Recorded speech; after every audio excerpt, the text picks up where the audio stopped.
Hey there YouTube, Travis here, and do I have something sweet to show you today.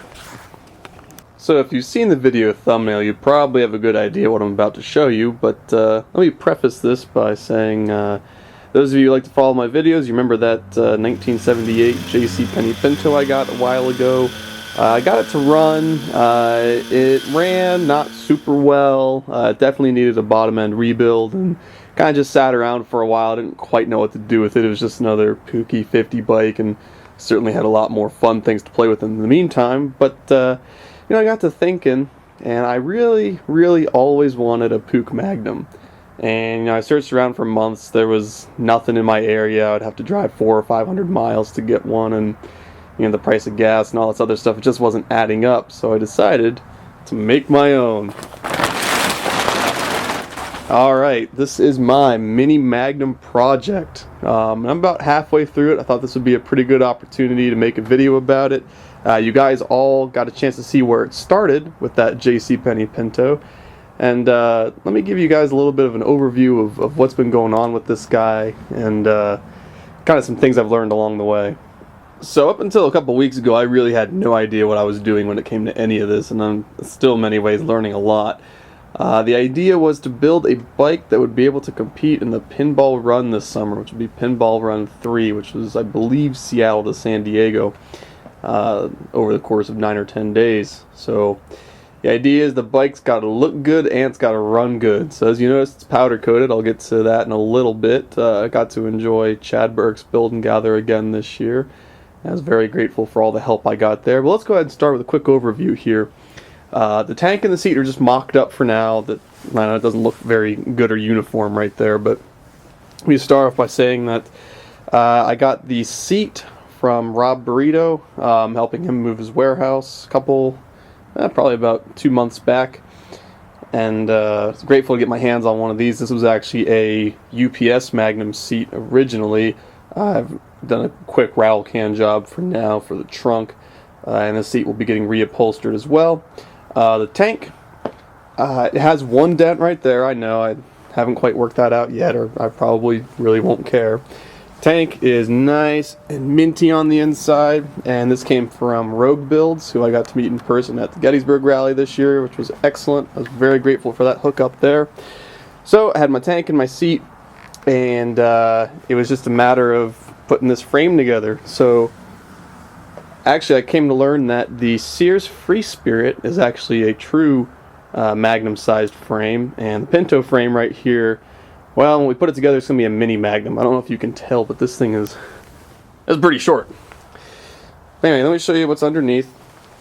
This is just kind of hanging out here. What I'm going to do, because the OG Magnum mounts are these 4 studs coming off the bottom here, I'm going to fab up a bracket, kind of go around what's left of the rear book rack right here, which this part was rattle can, not powder coated.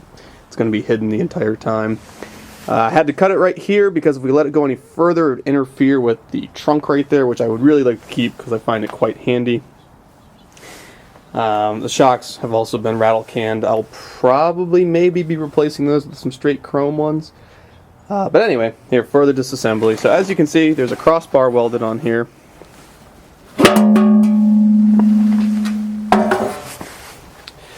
An awesome guy named Simon helped me out at the Build and Gather because I do not know how to weld. So we have this crossbar right here. There's also another piece of pipe right here, kind of welded in.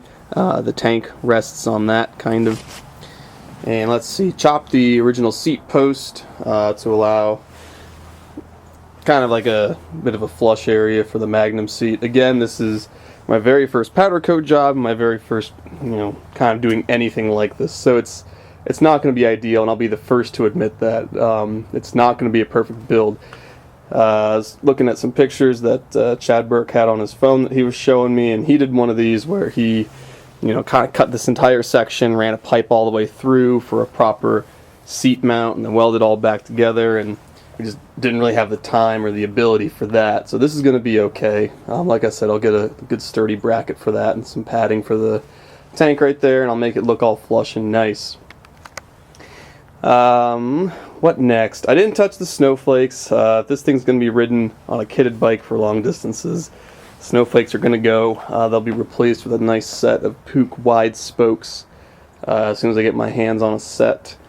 I mean, that, you know, snowflakes are fine. I would ride them on a stock bike all day. I've just seen too many pictures on the forums of them just shattering. So those will be getting some nice chrome spoked wheels. Let's see what else. There was powder available, so did black for the frame just like it was. Then picked out this nice blue for the forks, the swing arm, and a couple other few small pieces we sandblasted beforehand. It was good. Like I said, this thing is still very much a work in progress, and it's going to get cleaned up a lot more. Let's see, what else is notable about this thing? So the motor that's on it right now is that original motor. Will and I visited him out in Pittsburgh. We rebuilt that motor. Much like this bike, everything on that motor was, I mean, it ran, but man, it was tough to get apart. Even the sprocket, when you took the circlip off right there, it would not slide off. We had to put a puller on it and had to hammer it back on. Unfortunately, we tried everything. This bike has just not been super fun to work with. But anyway, it has a crazy ported stock cylinder on it right now. It was the end of the night. I was getting real tired, and Will really wanted to hack it up, so I said okay. So he went ahead and started porting the daylights out of it, and we'll see if we didn't kill all of our low end here. Hopefully not. The Bing, that's just the OG 12 Bing on there. That's going to get swapped out, probably for a Mikuni VM20. I really do like that carb. Maybe a PHBG, since that's a little bit more mainstream, but we'll see. And that's going to be this motor. I have another E50 motor which is going to get built up a little bit more. Ideally that'll be the primary motor for the pinball. But that's what we got going on there now. It's just a matter of getting it all cleaned up. Cleaned up the bars the best I could. These things were super rusty, and they still look kind of crappy. They're pitted, but this is smooth. And you know, I kind of like it. It kind of, you know, reminds me of where this bike came from, so that might have to stay. So over here on this side, something noteworthy, the clutch cable, I got to shorten it, it's a little long obviously, but I got the bracket up for it. This is a bracket off of a Magnum, and the two engine bolts hold it on to the bike right there, and then you've got your adjuster right there. I had to grind down a little bit. There's a side cover mount under here. I had to grind that down a little bit, and then we didn't have any issues really getting it on. Couple other little things. I mean, that took some work. The seat and tank are going to be a little bit more work, but this thing is really gonna clean up, and I'm really happy I found a decent use for this Pinto. So like I said, I keep going back and forth about what top end we're going to keep with this motor. If it turns out we overported that cylinder to the point where it's not useful, then what's going to go on it immediately is this, the Treats 70 reed kit and a 70cc head. Yes! I got reeds, a weekend's intake, and of course that Mikuni VM20 carburetor I mentioned earlier. So I think this could be a lot of fun. Then it's going to go with some kickstart springs for the clutch right there. And for now, I'm going to enjoy the stock points ignition. Depending how serious I get, I might migrate to a CDI.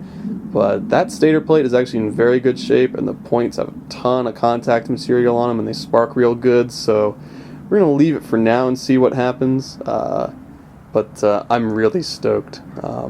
And I don't have it yet, but I'm thinking Estral pipe for this.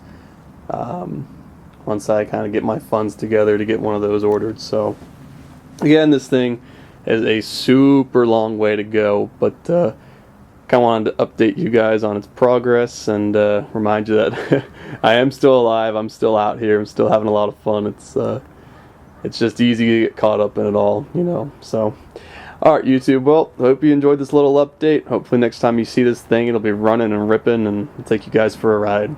Alright, until next time.